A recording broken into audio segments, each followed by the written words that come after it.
हाँ हेलो बच्चों, देखिए आज हम लोग क्या पढ़ेंगे। हम लोग पढ़ चुके थे कि रासायनिक अभिक्रिया क्या होती है, रासायनिक अभिक्रिया कितने प्रकार के होते हैं। अब उसके प्रकार कौन कौन होते हैं उसके विषय में हमको पढ़ना है। रासायनिक अभिक्रिया कौन कौन प्रकार होते हैं उसके पहला हम लोग पढ़ेंगे संयोजन रासायनिक अभिक्रिया। संयोजन इसका नाम ही है संयोजन।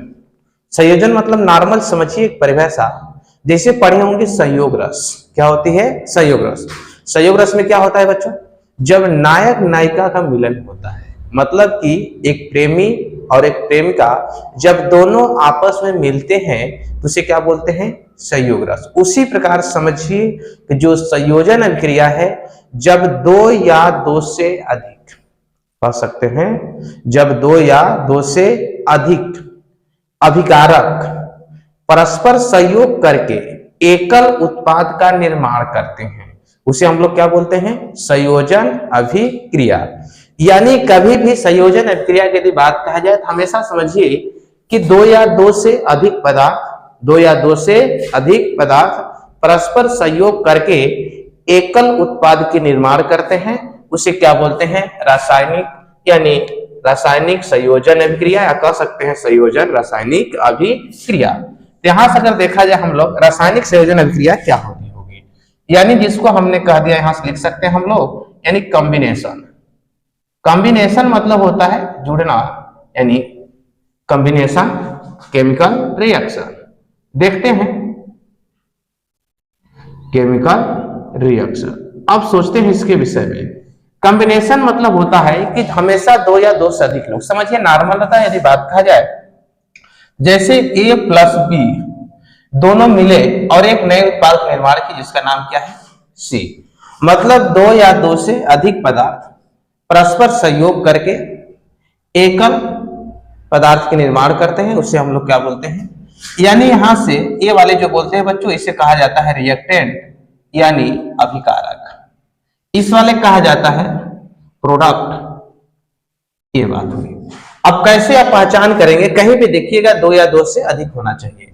जैसे मैंने कहा यहाँ पे N2 है और प्लस में क्या है बच्चों? H2 है। दोनों मिले, यहां से एक अलग है और एक अलग है, दोनों मिलके एक नए पदार्थ का निर्माण करेंगे जिसका नाम होगा NH3। नाइट्रोजन हो गया, हाइड्रोजन हो गया, इसका नाम होता है बच्चों अमोनिया। क्या नाम होता है? अमोनिया। इसी प्रकार मैंने कहा कार्बन और ऑक्सीजन आपने लिया, क्या बन गया? Carbon dioxide. इसका नाम होता है कार्बन डाइऑक्साइड। कार्बन डाइऑक्साइड ये पदार्थ बना।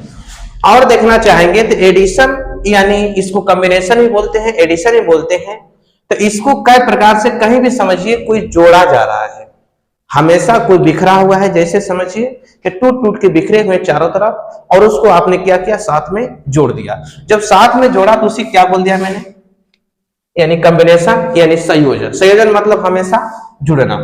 कोई भी पदार्थ आप ले सकते हैं, जैसे मैंने कहा यहां से ले लिया आपने कार्बन मोनोऑक्साइड और Cl2, दोनों जोड़ दिया, आपने ब्लीचिंग पाउडर का निर्माण किया, COCl2, यानी ये बन गया। ये क्या है? यहां से देखा। और देखना चाहते हैं, जैसे मैंने कह दिया कि ये है CH3, ये ट्रिपल बॉन्ड है, और ये क्या है? CH। अब इसके में आपने हाइड्रोजन जोड़ दिया, यहां पे आप तप्त निकिल लगाएंगे, या रेने निकिल बोलते हैं इसको। यहां से बारी बारी से हाइड्रोजन जुड़ते जाता है, यानी ये टूटा ऐसे, ये हो गया CH2, ये भी क्या बन जाएगा? CH2। अभी एक स्टेप और चलेगा यहां से, यानी एक CH डबल बॉन्ड बचा, अभी भी H जाएगा CH2 और CH2, और अभी पे ही H2 की आवश्यकता पड़ी। यहां पर जो हुआ तब तक निकिल, और यहां से बन गया हम लोग के CH3, यानी CH3 और CH3। ये क्या है? एडिशन रिएक्शन है। यानी जब हमेशा कहीं भी दो या दो से अधिक पदार्थ परस्पर संयोग होकर के एक नए पदार्थ निर्माण करते हैं, उसे हम लोग क्या बोलते हैं? रासायनिक संयोजन अभिक्रिया या कॉम्बिनेशन केमिकल रिएक्शन या कह सकते हैं एडिशन रिएक्शन, ये हम लोग की अभिक्रियाएं जो दिखाई देती है। सिंपल में आप बात रखिए, हमेशा दो या दो से अधिक पदार्थ जब आपस में सहयोग करके, आपस में जुड़ करके, परस्पर वह जुड़ करके एक नए पदार्थ निर्माण करते हैं, यानी एकल पदार्थ निर्माण करते हैं, उसे हम लोग क्या बोलते हैं? रासायनिक संयोजन अभिक्रिया। अब ये अभिक्रियाओं को जानते हैं कि यहां से करने के लिए ताप की भी आवश्यकता पड़ती है, दाब की भी आवश्यकता पड़ती है, तो सबके लिए अलग अलग दिखाया जाता है। इसी पे आप देखना चाहेंगे साथ में तो एक अभिक्रिया और होती है जिसका नाम आप लोग सुने होंगे, वियोजन अभिक्रिया, यानी यहीं से मैं इसको दिखा दे रहा हूं, इसी के जस्ट उल्टा होता है। यानी वियोजन मतलब कि जो टूटना, जो ब्रेक होना, यानी डिकम्पोजिशन, यानी इसको कह सकते हैं आप वियोजन अभिक्रिया, यानी वियोजन अभिक्रिया। क्या होती है वियोजन अभिक्रिया में? इसका नाम है वियोजन, मतलब टूट जाना। जैसे समझिए कोई बड़ा सा पदार्थ से ईंट का बड़ा टुकड़ा था, आपने हथौड़े मार के उसको तोड़ दिया, टुकड़ों में ब्रेक हो गया। जब टुकड़ों में ब्रेक हो गया तो ही क्या हो गया? उसका वियोजित हो गया। और जो मिट्टी से धूल थे, जिसको आपने मिट्टी में, जैसे मैंने कहा आटा लिया, सब उसके पाउडर अलग अलग थे, पानी डाल करके आपने सबको चपका दिया, उस चपकाने क्या बोल दिया? मैंने कहा संयोजन अभिक्रिया। अब वो जो सॉलिड पदार्थ था उसको आपने हथौड़े लगाया, ईंट को मारा और कई टुकड़ों में बिखर गया, उसके मतलब उसे बोलते हैं वियोजन अभिक्रिया। वियोजन अभिक्रिया की अगर बात कहा जाए, परिभाषा क्या लिखेंगे आप? ध्यान दीजिएगा, इसी को उल्टा पलट देंगे तो आपको वियोजन अभिक्रिया मिल जाएगा। यानी इसे कहा जाता है डिकम्पोजिशन।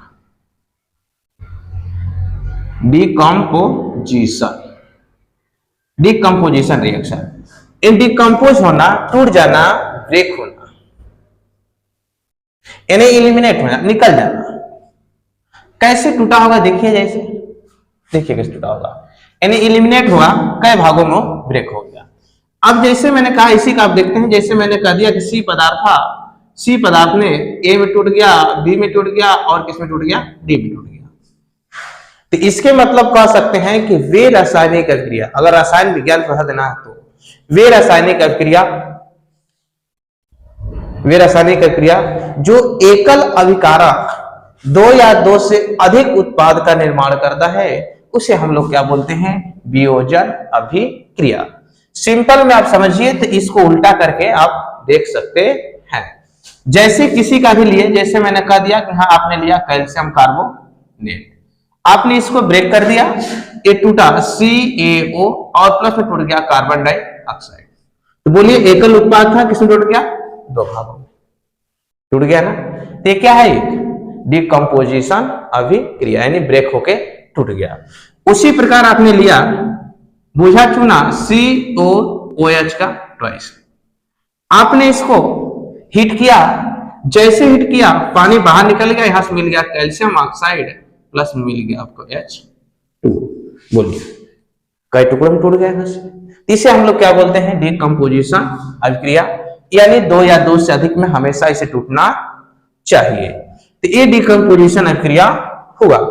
और कहीं भी देखना चाहे, जैसे आपने कहा यहां से एक ग्लूकोज लिया C6H12O6, ठीक है, थोड़ा बड़ा लिखिएगा, यानी C6, इसको याद रखिए। ए वाला जो है इसका नाम होता है बुझा चूना।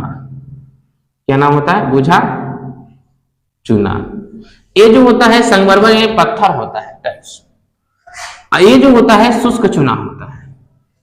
ये वाला क्या होता है? शुष्क चूना।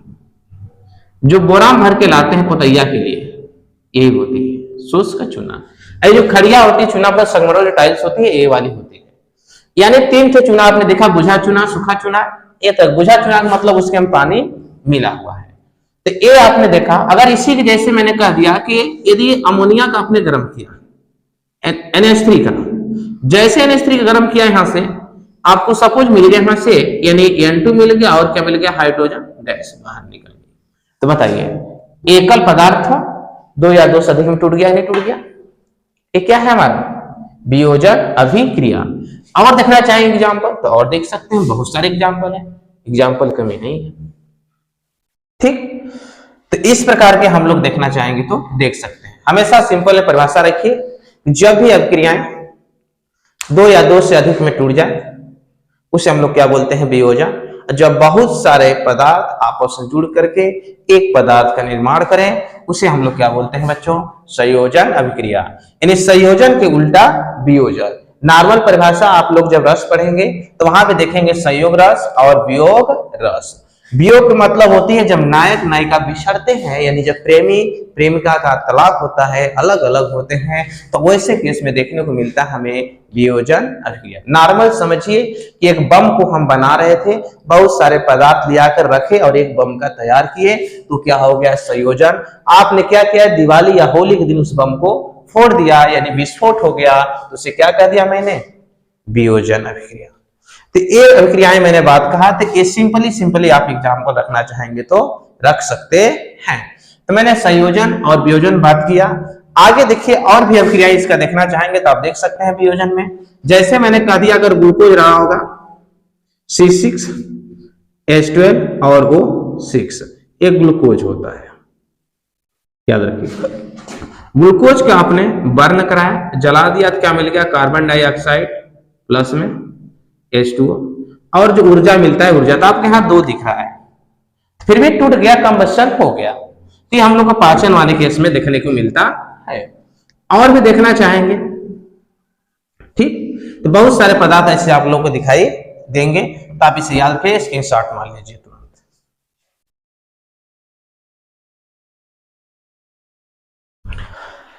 इसके बाद हम लोग देखते हैं, यानी संयोजन हो गया, वियोजन हो गया, अगला क्रिया आप देखेंगे तो कौन होगा उसके विषय में बात करते हैं। अब संयोजन वियोजन, एक होती है विस्थापन। विस्थापन को हम लोग 2 तरह से पढ़ेंगे, तो आप एक तो याद रखिएगा, इसी के आधार से हम लोग विस्थापन का प्रयोग करेंगे। देखिएगा, एक तो मैं सूत्र लिख रहा हूं, इसको याद रखिएगा। कैसे, देखिए, इसके में आप एक होती है सक्रियता श्रेणी, क्योंकि बारन में इसका बहुत बड़ा उपयोग है, और अभी भी आप लोग देख लीजिएगा सक्रियता श्रेणी, इसको क्रियाशीलता श्रेणी भी कहते हैं, यानी इसी को हम लोग क्रियाशीलता भी श्रेणी कहेंगे। अभी हम लोग इसका काम बहुत आएगा, क्रियाशीलता श्रेणी, सक्रियता श्रेणी और क्रियाशीलता श्रेणी। एक सूत्र देंगे, इस सूत्र से आप लोग याद रखिएगा, यानी जिसको बोलते हैं रिएक्टिविटी भी देखेंगे, कैसे क्रिया होगी, कौन होगी कि नहीं होगी। सबसे पहले आप याद रखें यहां से, यानी लिक बासर, यहां तक याद रखिए, काना मांगे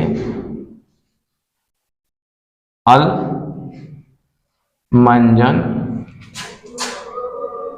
कर फेकड़ को निक्सन, कर फेकड़ को निक्सन, पीबी हाकू,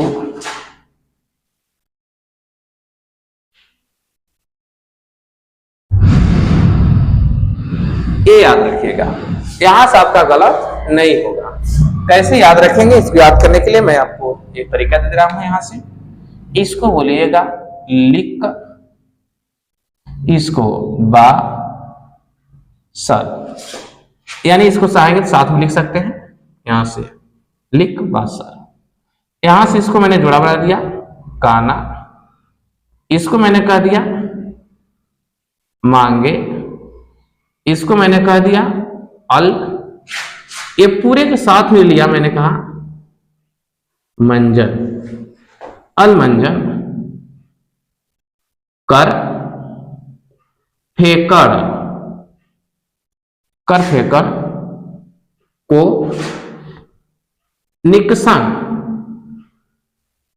कर फेकड़ को निकसन, निकल इसी के साथ रखिएगा, इसको साथ में, कर फेकड़ को निकसन, यानी इसका पीबी, क्या बोलिएगा, पीबी, इसको हाकू, इसको मैंने कह दिया अग, इसको साथ में लिया पट्टा। यानी इस क्रम से आप करेंगे तो आपका विस्थापन हमेशा सही होगी। याद रखिएगा कि यहां से इधर जाने पे क्रियाशीलता हमेशा घटती है, यानी इधर हो गया आपका लेफ्ट, इधर हो गया राइट, इधर क्या हो गया राइट, इधर क्या हो गया लेफ्ट। यानी लेफ्ट से जब आप राइट जाएंगे, लेफ्ट से कहां जा रहे हैं राइट, तो क्रियाशीलता क्या होगी घटेगी। यदि क्रियाशीलता की यदि बात कहा जाए तो एक नोट में आप लिख सकते हैं, जो रिएक्टिविटी होती है क्रियाशीलता, क्रियाशीलता यानी रिएक्टिविटी,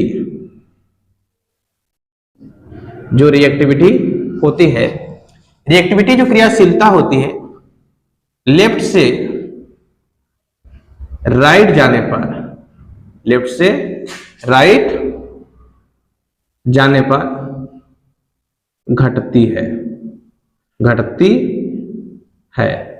एक बात याद रखिएगा और कि जो पहले तत्व आता है हमेशा अपने से बाद वाले को हटाने की क्षमता रखता है।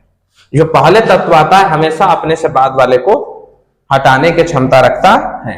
कैसे रखेगा उसके विषय में देखिए हम बात करने जा रहे हैं। अब यहां से हम पढ़ने जा रहे हैं विस्थापन अभिक्रिया में। विस्थापन से बड़ा रोल इसका है। विस्थापन को मैं कहा दो भागों में पढ़ेंगे हम लोग, विस्थापन अभिक्रिया के दो भागों में पढ़ेंगे। कौन कौन से पढ़ेंगे इसके विषय में देखिए। पहला इधर हम बताने जा रहा हूं फर्स्ट इसका में, पहला होता है एकल विस्थापन। एकल विस्थापन, इसमें क्या होता है एकल विस्थापन में, डिस्प्लेसमेंट वाले में, सब्स्टिट्यूशन में, कि मतलब हुआ कि समझिए कि इसके में एक तत्व होगा और एक यौगिक होगा, ये तो जान रहे हैं आप लोग। तो यानी एक नॉर्मल समझिए कि आप पढ़ने गए हैं, क्लास में गए हैं, तो एक मजबूत जो दोस्त आएगा वहां से आपको भगा देगा। यानी नॉर्मल समझिए कि जैसे दो लोग बैठे हुए हैं, जैसे मैंने कहा सपोज समझिए यहां से कि चार लोग एक जगह बैठे हुए हैं, वो आपस में बैठे बात कर रहे हैं, लेकिन कोई उनसे एक मजबूत आएगा जो वहां कमजोर होगा वहां से छोड़ के उसको भाग जाएगा, यानी विस्थापित हो गया, अपना स्थान छोड़ दिया। तो यही बात समझिए कि ये जो तत्व होगा हमेशा जो पहले आता है, यानी जो सोडियम है तो मैग्नीशियम को हटा सकता है, मैग्नीशियम है तो एल्युमिनियम को हटा सकता है, यानी यहाँ पे जो जिंक है तो जिंक कॉपर को हटा सकता है। यानी हर तत्व अपने से नीचे वाले, अपने से बाद वाले तत्व को हटा सकता है। तो इसका सिंपल परिभाषा होता है अगर कहा जाए तो कह सकते हैं कि वे रासायनिक अभिक्रिया जिसमें किसी यौगिक के तत्व के सक्रियता श्रेणी में अधिक क्रियाशील तत्व, सक्रियता श्रेणी में अधिक क्रियाशील तत्व उस यौगिक से उस तत्व को हटा करके स्वयं उस स्थान को ग्रहण कर लेता है, इसे हम लोग बोलते हैं एकल विस्थापन अभिक्रिया। कैसे उस अभिक्रिया को देखिए कैसे हटाता होगा, निश्चयतः आप समझिए। यानी मैंने कहा जैसे देखिए यहां से जिंक है और प्लस में यहां रखा गया है FeSO4। अब देखिए इसके में सक्रियता श्रेणी में बताइए पहले कौन आ रहा है, जिंक यहां है और आयरन यहां है। तो मैंने बताया कि जो पहले तत्व होता है हमेशा अपने से बाद वाले तत्व को हटा सकता है। तो इसके मतलब हुआ कि जो जिंक है बच्चों यहां से जिंक FeSO4 में जो यौगिक है यहाँ पे Fe का है, Fe को हटा देगा, अपना इस स्थान को ग्रहण कर लेगा, यानी अगला जो तत्व यहाँ यौगिक बना होगा ZnSO4 और Fe यहाँ से बाहर निकल गया। ये कैसा बन गया, एक्वस बन गया। ये कैसा था, एक्वस था, और ये क्या था बच्चों, सोलिड था। एक बात याद रखिए कि यहाँ समीकरण को हम गलत भी सही देख सकते हैं। कि अब देखिए आगे यहीं से जैसे आप लिखा है Fe है और प्लस में क्या लिखा है CuSO4 है। अब इसको देखिए आप चेक करिए यहां से आयरन और कॉपर में आयरन पहले आ रहा है कि नहीं आ रहा है, आ रहा है, कॉपर बाद में है। इसके मतलब कि आयरन जो है अधिक इसकी क्रियाशीलता है किससे, कॉपर से, तो कॉपर किसको हटा सकता है। यानी आयरन ने क्या किया, कॉपर को थप्पड़ मारा और कॉपर वहां से चला गया। यानी हमेशा जानते हैं कि जो अधिक मजबूत होता है कमजोर वाला अपने आप छोड़ देगा, अन्यथा मजबूत जो आएगा उसको हटाने की क्षमता रखता है। तो यानी यहाँ पे इधर जो है इसकी क्षमता अधिक है, इधर जाने की इसकी क्षमता घटती जा रही है। और इसको याद रखिएगा कि हर तत्व अपने से नीचे वाले तत्व को, यानी अपने से बाद आने वाले तत्व को हटाने की क्षमता रखता है। तो इसके मतलब यहां से बन गया होगा बच्चों, देखे होंगे आप लोग, यहां से बना होगा FeSO4 और डॉट यहां बन गया Cu, यानी कॉपर सॉलिड निकल गया, यहाँ पे एक्वस रह गया। यहाँ पे Fe क्या था, सॉलिड, यहाँ पे क्या था, ये एक्वस। कहीं भी आप देख सकते हैं जिसके साथ चाहिए उसके साथ, जैसे मैंने कहा यहाँ पे लगा है Mg, अब प्लस में यहाँ पे है ZnHNO3 का ट्वाइस। अब देखिए इसके पहले कौन आ रहा है, Mg पहले आ गया है, हाँ, जिंक कहाँ आ रहा है बाद में, इसके मतलब Mg को हटाने की क्षमता है, तो यानी जिंक को हटा देगा। यहां से जैसे HNO3 रहेगा, याद रखिएगा, यानी NO3 का माइनस का ट्वाइस, जैसे Mg आएगा इसको हटाएगा और यहाँ पे तुरंत ही जुड़ जाएगा MgNO3 का ट्वाइस और प्लस में यहां से ZnS बाहर निकल जाएगा। तो ये बताइए अपना स्थान छोड़ दिया कि नहीं हो गया।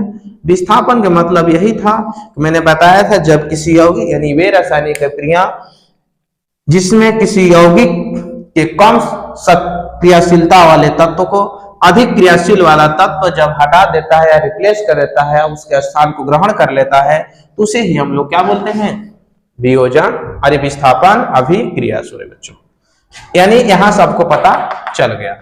अब यदि अभिक्रिया आपको बताना है गलत है कि सही, यही से आप चेक करके देख सकते हैं।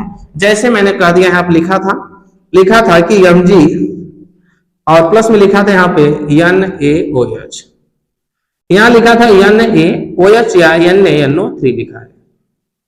अब सोच लीजिए, अब देखिए यहां से, अब यहां से अभिक्रिया पॉसिबल है कि नहीं है।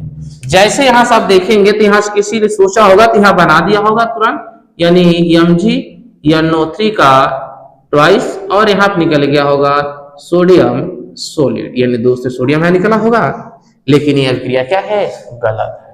देखिए Mg पहले आता है, सोडियम क्या है पहले, Mg कहाँ है बाद में। इसके मतलब सोडियम को क्षमता है Mg को हटाने के, Mg की क्षमता नहीं है सोडियम की, क्योंकि क्रियाशीलता हम देख रहे हैं कि लेफ्ट से राइट जाने क्या हो रहा है, घट रहा है, इस कारण वो हटा नहीं सकता है, ये पॉसिबल नहीं है, यानी ये क्रॉस कर दीजिएगा। इसके मतलब ये क्या है, गलत है।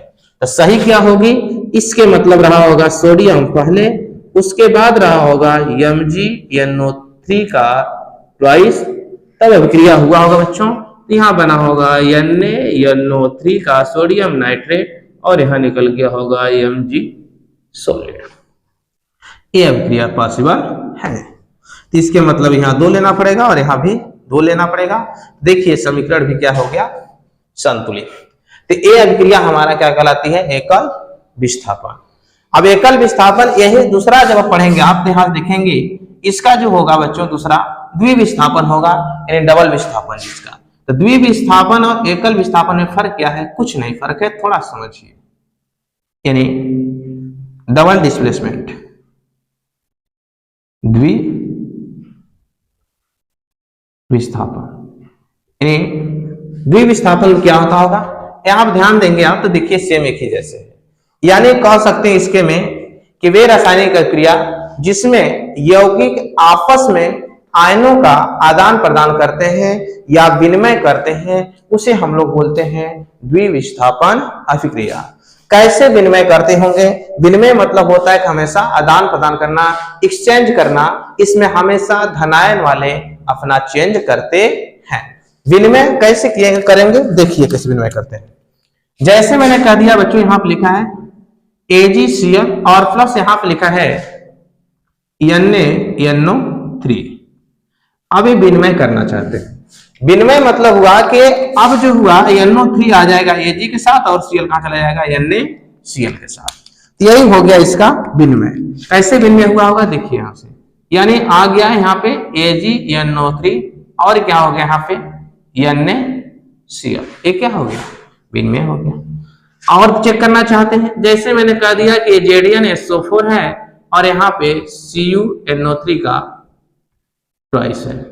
अब ये भी विनिमय करेंगे, विनिमय करने का मतलब हुआ कि SO4 आ गया होगा कॉपर के साथ और NO3 आ गया होगा Zn के साथ, यानी Zn हो गया यहाँ से ZnNO3 का ट्वाइस और प्लस में हो गया यहाँ पे CuSO4। ये क्या हो गया, विनिमय हो गया। यानी हमेशा जो आयंस होते हैं, केटायन यानी धनायन होते हैं, जो धातु होते हैं वो देखिए हमेशा चेंज हो रहे हैं। यानी कॉपर की जगह पर जिंक हो गया, जिंक के स्थान पर कौन हो गया, कॉपर हो गया। इस प्रकार के चेंज जो होते हैं उसे ही हम लोग कहते हैं यानी द्विविस्थापन। मतलब दोनों के अंदर जो चेंज हो रहा है, विस्थापन हो रहा है, अपना अपना स्थान छोड़ रहे हैं।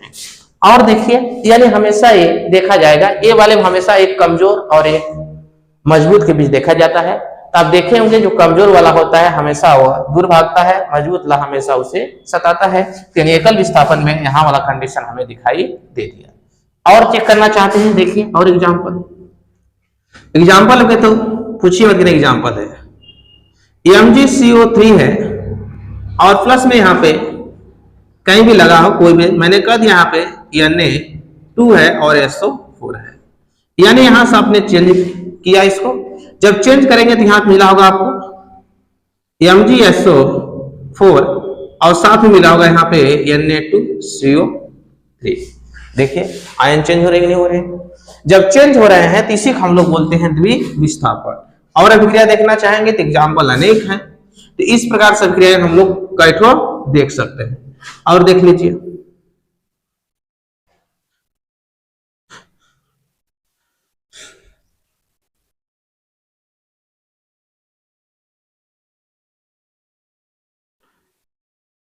Al2